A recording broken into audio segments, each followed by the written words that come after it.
তোমাদেরকে এর আগের ভিডিওতে আমি বলেছিলাম আমার মা ডাক্তার দেখাতে শিলিগুড়িতে গেছে। তো আজকে দিদাকে নিয়ে আসবে শিলিগুড়িতে, মানে দাদু বাড়ি আমার ওখানেই ছিল।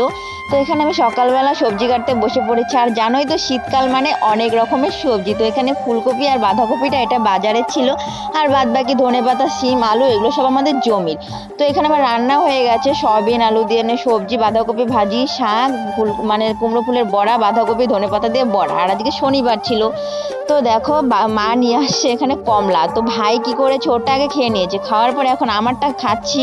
ও এখন পাশে এসে এরকম ভাবে চাচ্ছে, আর মা বলছে দিস না দিস না। ও কিন্তু দুটো খেয়েছে আর আমি একটা নিয়েছি, আমার এখান থেকে ওর লাগবে এমন ভাবে চায়, না দিয়ে থাকাও যায় না। তো যাই হোক, ভাই বোনের এরকম দুষ্টু মিষ্টি ঝগড়া লেগেই থাকে।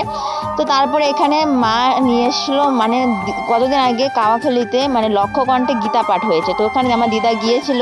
তো দুটো মানে ভাগবত নিয়ে এসেছিলো, তো একটা আমাকে দিয়েছিল। তো এখানে আমি সেটাই পড়ছিলাম।